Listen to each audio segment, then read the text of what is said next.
और chapter number 2 में हम बात करेंगे रिलेशन एंड फंक्शन की। तो ये रिलेशन एंड फंक्शन जो है वो बहुत इंपॉर्टेंट चैप्टर है। रीजन क्या है इसका, इंपॉर्टेंट क्यों है ये? क्योंकि इसका एक पार्ट आपके 12th में भी आएगा और 12th में अच्छे खासे मार्क्स का आता है। ठीक है, तो रिलेशन फंक्शन अगर 11th की नहीं आती होगी आपको तो 12th की समझने में बहुत दिक्कत होगी। ठीक, तो आज सबसे पहले रिलेशन फंक्शन में हम बात करेंगे सेट। सभी को मालूम ही है सेट क्या होते हैं। सेट अभी इससे पहले चैप्टर आपने पढ़ा है कि सेट क्या होते हैं। Group collection of well defined object is called set. अब आगे बात करेंगे, यहाँ पर हम बात करेंगे कार्टेशियन प्रोडक्ट ऑफ सेट। अब ये क्या होता है? अभी हमने रिलेशन फंक्शन की बात नहीं की, अभी हमने बात की है कार्टेशियन प्रोडक्ट ऑफ सेट। दो सेट का प्रोडक्ट क्या होगा, कार्टेशियन प्रोडक्ट ऑफ सेट। जैसे फॉर एग्जांपल एक ए सेट दिया है 1 2 और 3 और बी सेट दिया है 4 एंड 5 और हमसे कहा जाए कि ए क्रॉस बी निकालो, मतलब Cartesian product of A and B निकालो। ठीक है, तो कैसे निकालेंगे? 1 का पहले हम 4 में करेंगे 1,4, फिर 1 का 5 में करेंगे दैट मीन 1,5, फिर 2 का 2,4, फिर 2,5, फिर 3,4 और 3,5। ये हो गया Cartesian product of A cross B. Is that clear? मतलब समझो जरा, जैसे एक सेट है, यहाँ पे इस तरीके से हमने बनाया इसको, ये 1 है, ये 2 है, ये 3 है, ये एक सेट है ए। एक ये सेट है बी, जिसके टर्म्स क्या है 4 और 5। ठीक है, तो 1 is related to 4, 1,4, 1 is related to 5, 1, 2 is related to 4 and 2 is related to 5, 3 is related to 4 and 3 is related to 5। समझ आई? तो इस तरीके का क्या फंक्शन क्या कहलाता है? Cartesian product of set. Note करिए इसको। क्या है उसको देखिए, ये तो सभी को समझ में आ गया कि कार्टेशियन प्रोडक्ट क्या होता है। ठीक है, कैसे कार्टेशियन प्रोडक्ट को निकालेंगे। अब हम बात करेंगे एक सेट है A इक्वल्स टू 1 2 एंड 3। एक सेट है जिसके एलिमेंट्स है 1 2 और 3 और B एक सेट है जिसके एलिमेंट्स क्या है 3, 4। ठीक है, और C एक सेट है जिसके एलिमेंट्स क्या है 4 5 एंड 6। हमसे कहा है इसमें फाइंड आउट करिए। फर्स्ट पार्ट ये है कि A cross B intersection C find out करिए। A cross B intersection C को फाइंड आउट करना है, तो कैसे फाइंड आउट करेंगे? तो ए क्रॉस, अब बी और सी का इंटरसेक्शन मतलब बी और सी में कॉमन टर्म, बी और सी में कॉमन क्या है 4 है, बी और सी में कॉमन क्या है 4 है, तो यहाँ पे हमने 4 लिख दिया। इंटरसेक्शन मतलब कॉमन टर्म होता है। अब बी और सी में कॉमन क्या है 4 है। अब ए की वैल्यू क्या है 1 2 3 है और बी की वैल्यू क्या है 4 है। अब इसका कार्टेशियन प्रोडक्ट निकालना है, तो कार्टेशियन प्रोडक्ट कैसे निकालेंगे? बहुत सिंपल सा है, 1,4 2,4 3,4। Is that clear? कोई दिक्कत है? ठीक है, नोट करिए। तो क्या क्या निकलेगा 1 3 1 4 2 3 2 4 3 3 एंड 3 4। ये क्या निकल के आया? ए क्रॉस बी निकल के आया। अब हम यूनियन लगाएंगे और ए क्रॉस सी को फाइंड आउट करेंगे। ए क्रॉस सी दैट मींस इसका इसमें मल्टीप्लिकेशन करना है, तो क्या क्या आएगा 1 4 1 5 1 6 2 4 2 5 2 6 3 4 3 5 3 6। अब इन दोनों में जो यूनियन मतलब दोनों को मिला देना है। यूनियन मतलब क्या होता है? संगठित कर देना। यूनियन मतलब संगठित कर देना। तो इनको मिलाएंगे, तो कैसे मिलाएंगे, 1,3 1,4 ये रिपीट हो रहा था तो अब एक ही बार लिखा जाएगा। 2,3 2,4 ये भी रिपीट हो रहा है, ठीक है, तो ये एक ही बार लिखा जाएगा। 2,3 2,4 3,3 3,4 3,4 भी रिपीट हो रहा है तो एक ही बार लिखा जाएगा। अब यहाँ पे जो टर्म्स लेफ्ट है, लेफ्ट टर्म्स भी लिख देंगे। अब क्या क्या है, 15 16 25 26 35 36। Is that clear?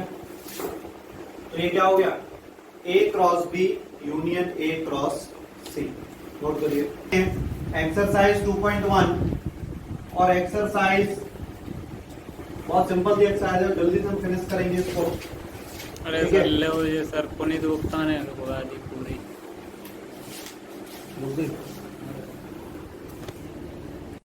स्टार्ट करेंगे और एक्सरसाइज 2.1 स्टार्ट करने से पहले बेसिक आपको हम बता ही चुके हैं, कार्टेशियन प्रोडक्ट पे ही ये पूरी एक्सरसाइज डिपेंड है।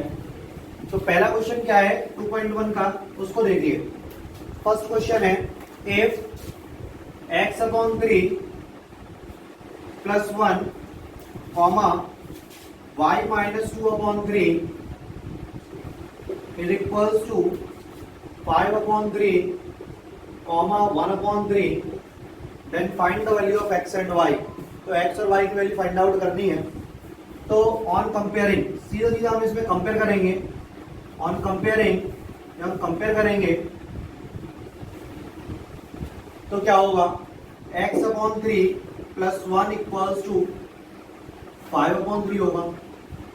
मतलब ये x एक्सिस ऐसे समझ लो, जो आपने 10th क्लास में पढ़ा था कि x एक्सिस ये भी x एक्सिस, तो ये दोनों इक्वल होंगे, y एक्सिस और ये y एक्सिस दोनों इक्वल होंगे। वैसे इसमें क्या है कि फर्स्ट टर्म है, ठीक है, तो इसके इक्वल होगा। अभी आगे आपको बताएंगे डोमेन, कोडोमेन क्या होता है, वो और इंडिकेट करता है इसको, ठीक है। तो x/3 इज इक्वल्स टू क्या होगा, 5/3 - 1। तो यहाँ पे x/3 क्या होगा, 2/3 होगा। तो x की वैल्यू क्या होगी, बहुत सिंपल था, ऑन कंपेयरिंग। इसी तरीके से y - 2/3 किसके बराबर होगा, 1/3 के बराबर होगा। तो y की वैल्यू क्या होगी, 1/3 + 2/3 होगी। दैट मीन्स y = 3/3 होगी। दैट मीन्स y की वैल्यू 1 होगी। तो x की वैल्यू 2 निकल आई और y की वैल्यू 1 निकल आई।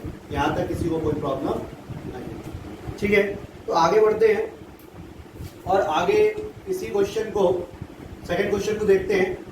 सेकंड क्वेश्चन क्या है, if the set A has 3 element. अगर एक सेट में, जरा क्वेश्चन सुन लीजिए, बाद में साथ में नोट कर लेना। अगर एक सेट में 3 एलिमेंट्स हैं, एलिमेंट 3 है, और एक और सेट है B, और सेट B के एलिमेंट्स हैं, सेट B के एलिमेंट है 3 4 5 3 4 5, दैट मींस इसमें भी 3 एलिमेंट्स हैं, उसमें भी 3 एलिमेंट है, इसमें भी 3 एलिमेंट हैं। अगर हम A क्रॉस B निकालेंगे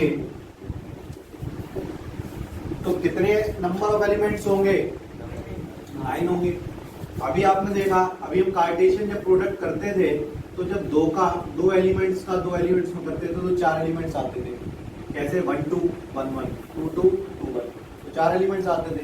अब 3 का करेंगे, 3 × 3 करेंगे तो 9 एलिमेंट्स आएंगे। तो कितने एलिमेंट्स आएंगे इसमें, 9 एलिमेंट्स। Is that clear? कोई डाउट है? नहीं है, समझ में आ गया? ठीक है, नोट करिए। फिफ्थ क्वेश्चन की बात करेंगे और फिफ्थ क्वेश्चन में क्या है कि a इक्वल्स टू दिया है -1, -1, a इक्वल्स टू दिया है -1, -1 और हमें फाइंड आउट क्या करना है, फाइंड आउट करना है a क्रॉस a। a का 3 बार मल्टीपल करके हमें क्रॉस प्रोडक्ट निकालना है, मतलब a क्रॉस a निकालना है, फिर जो आ जाए उसका क्रॉस a निकालना है, ये फाइंड आउट करना है। तो कैसे निकालेंगे, सबसे पहले हम बात करेंगे A क्रॉस A की। सबसे पहले बात करते हैं हम A क्रॉस A की। A और A का क्रॉस प्रोडक्ट निकालेंगे। तो -1,1 दिया है और -1,1 दिया है। ए की वैल्यू -1,1 और दूसरे ए की वैल्यू -1,1, इनका क्रॉस प्रोडक्ट निकालेंगे तो कैसे निकलेगा? -1, -1, फिर -1 का 1 में, फिर 1 का -1 में एंड 1,1। ये कार्टेशियन प्रोडक्ट किसका हो गया? मतलब ए क्रॉस ए फाइंड आउट हो गया। यहाँ तक कोई दिक्कत नहीं है। आगे बढ़ते हैं। आगे हमें क्या करना है? ए क्रॉस ए निकालना है। दैट मीन्स ये तो हमें फाइंड आउट हो गया, ए क्रॉस ए हमें मिल गया। कितना है? -1, -1, -1,1, 1, एंड 1,1। अब क्रॉस प्रोडक्ट किससे निकालना है हमें? -1,1 से निकालना है। अब देखिए इसका पहले इससे होगा तो क्या हो जाएगा? -1, -1। अब ये टर्म इससे होगा तो -1, -1, 1। ठीक। अब इस वाले टर्म का इससे होगा तो -1, 1, -1। अब इस वाले टर्म का इससे होगा तो -1, 1, 1। ठीक है। अब ये वाले टर्म से इसका होगा तो 1, -1, -1। ठीक है। अब इस वाले टर्म का इससे होगा तो 1, -1, 1। अब लास्ट टर्म का फर्स्ट से होगा तो 1, 1, -1 और इसका लास्ट में होगा तो 1, 1, 1। ठीक है। ये ए क्रॉस ए आ गया। Is that clear? ठीक है, नोट करिए। और क्वेश्चन नंबर 6 क्या है कि A cross B is equals to A, X, A, Y, B, X, B, Y। तो हमें ये बताना है A और B की वैल्यू क्या होगी, A की वैल्यू क्या होगी और B की वैल्यू क्या होगी। अभी हम लोग कार्टेशियन प्रोडक्ट करते थे तो हमें ये मालूम था कि जो पहले जो टर्म आता था वो A का होता था, तो जो बाद वाला टर्म आता था वो B का होता था। ठीक है। तो पहले इसमें एक चीज तो क्लियर हो गई कि 4 एलिमेंट हैं तो 2 A के होंगे और 2 एलिमेंट बी के होंगे। अब ए के कौन कौन से होंगे? ए होगा और ठीक है, और बी के एलिमेंट कौन से होंगे? एक्स होगा और वाई होगा। इसका कार्टेशियन प्रोडक्ट निकालोगे तो यही निकल जाएगा। ठीक है। इसके बाद वाला क्वेश्चन देखिए, ये भी क्वेश्चन देख लीजिए। 7th question. 7th क्वेश्चन क्या है? ए की वैल्यू दी है, बी की वैल्यू दी है, सी और डी दे रखा है। हमें A cross B intersection C equals to A cross B intersection A cross C क्या करना है? प्रूव करना है। चलिए पहले ये नोट कर लीजिए, फिर समझाते हैं।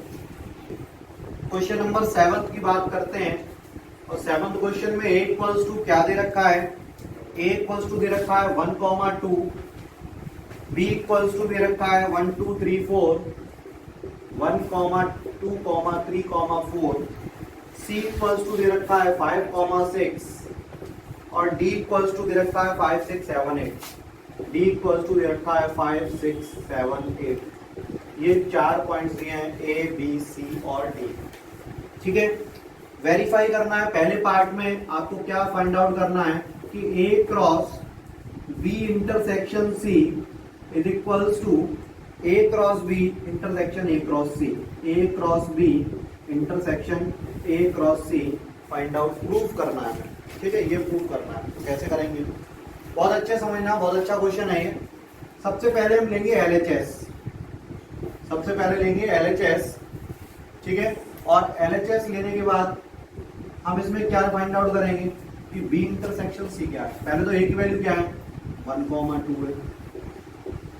और बी और सी में कॉमन टर्म क्या है? बी और सी में कॉमन कुछ दिख रहा है? नहीं दिख रहा है। तो क्या हुआ? 5। बी और सी में कॉमन कुछ नहीं है तो 5 आया। तो ये क्या हो गया? 1, 2। अब बात करते हैं RHS की।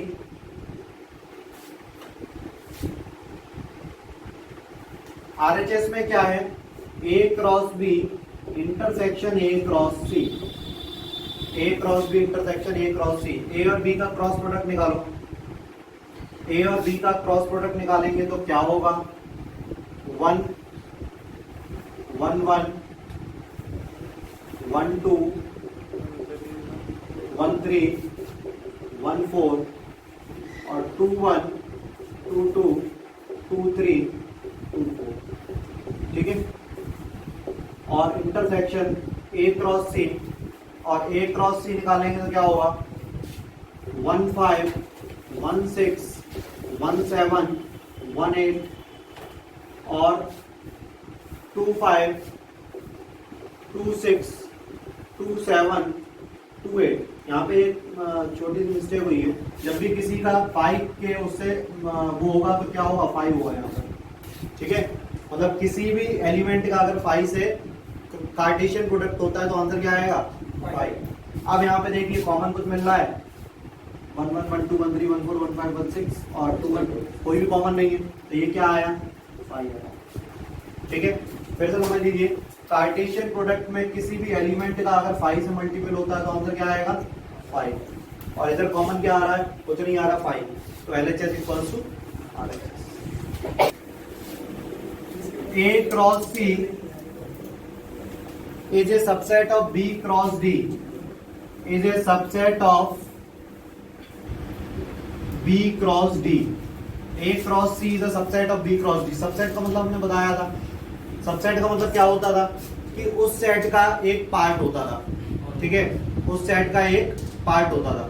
तो आप सबसे पहले A cross C find out करेंगे। A क्रॉस C मतलब A और C में दुर्गा देवी हाँ, जरा वो